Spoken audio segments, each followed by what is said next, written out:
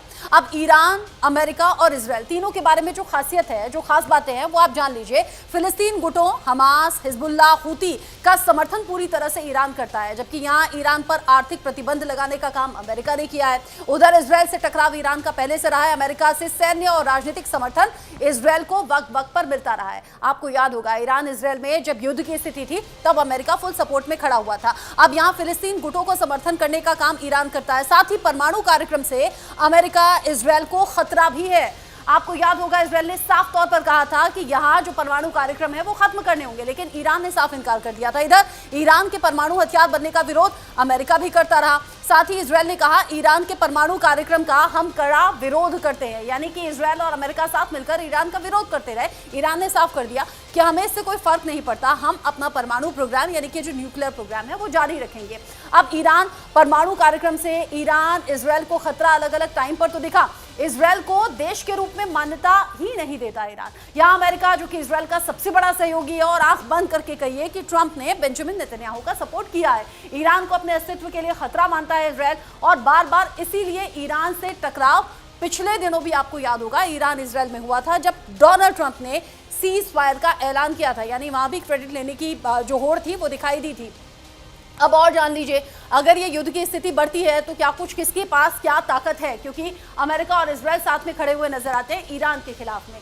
Iran जहां 5 से 6 लाख सक्रिय है और प्लस कुछ रिजर्व जो सैनिकों की संख्या है वो ईरान के पास है। यानी कि अगर ताकत को अगर आप आंकना चाहें तो ईरान के पास 5 से 6 लाख सक्रिय यानी कि जो एक्टिव सैनिक है वो हैं, प्लस रिजर्व में भी कुछ है। अमेरिका जहां पर 13 से 14 लाख सक्रिय सैनिक उसके पास हैं, जबकि इजरायल के पास 1,70,000 से लेकर 2 लाख तक, और प्लस जो रिजर्व बेड़ा होता है सैनिकों का, यानी रिजर्व में जिन सैनिकों को रखा जाता है युद्ध की स्थिति में, उन्हें फिर युद्ध के क्षेत्र में भेजा जाता है। तो कुछ इस तरह से सैनिकों की संख्या है। अगर ईरान का कंपैरिजन इजरायल से करें तो ईरान कहीं आगे, लेकिन अमेरिका सपोर्ट कर देता है, इसलिए वो शक्तिशाली हो जाता है। लड़ाकू विमान 300 से ज्यादा अधिकतर पुराने हालांकि इसमें है, जबकि इजरायल के पास 300 से ज्यादा आधुनिक है, जिसमें F-35 भी है।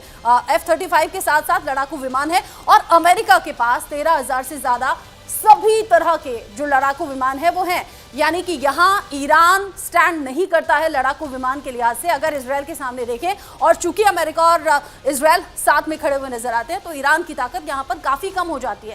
कंपैरिजन में अगर देखें तो ईरान वैसे भी छोटा है ताकत के हिसाब से, आधुनिक सुविधाओं के लिहाज से, सैनिकों के लिहाज से, ताकतवर हथियारों के लिहाज से, लेकिन फिर भी ईरान अड़ा रहता है वक्त वक्त पर। खामेनेई ये साफ कर चुके हैं। साथ ही नौसैनिक अगर देखें, यानी कि नौसेना की ताकत देखें, तो जो छोटी पनडुब्बियां हैं और तेज नावें हैं वो यहाँ पर हैं ईरान के पास, लेकिन संख्या कम है। जबकि इजरायल के पास वही जो ताकतें हैं वो हाईटेक तरीके से हैं, यानी कि हाईटेक सुविधाएं इजरायल के पास हैं। यहाँ अमेरिका के पास एयरक्राफ्ट कैरियर भी है, परमाणु पनडुब्बियां भी हैं, लेकिन यहाँ भी ईरान छोटा साबित होता है। लेकिन ईरान और इजरायल के टकराव में ईरान ने यह साफ कर दिया था, ना हम झुकेंगे ना पीछे हटेंगे, और वो टकराव एक बार फिर से उभरता हुआ नजर आता है। मिसाइल डिफेंस में अगर देखें तो ईरान सीमित तौर पर नजर आता है, जबकि इजरायल आयरन डोम और एरोस के पास में है, जबकि अत्याधुनिक सिस्टम से लैस है अमेरिका। अमेरिका जो कि इजरायल को बार बार ताकत दे रहा है, इजरायल इसीलिए सीधे तौर पर टक्कर ईरान से ले रहा है। हालांकि क्षेत्र के लिहाज से देखें तो ईरान को अलग अलग वक्त पर बड़ी चोट इजरायल ने दी है, वो भी पिछले ही दिनों दी है। परमाणु हथियार के अगर हिसाब से देखें, ईरान के पास अभी परमाणु हथियार नहीं है, लेकिन जो मैं कह रही थी पहले भी कि न्यूक्लियर प्रोग्राम जो है वो ईरान जारी रखने की बात करता है और उसी से इजरायल को खतरा। इजरायल बार बार यही प्रेशर ईरान पर डालता है कि आप ये परमाणु प्रोग्राम बंद कीजिए, और इसीलिए टकराव हुआ। जबकि इजरायल के पास 80 से 90 और अमेरिका के पास तो 5000 से ज्यादा परमाणु हथियार हैं, और इसीलिए जब हम ताकत को आंकते हैं अमेरिका और इजरायल साथ में नजर आता है, और जो ईरान है वो काफी ज्यादा छोटा इस लिहाज से ताकत के हिसाब से नजर आता है।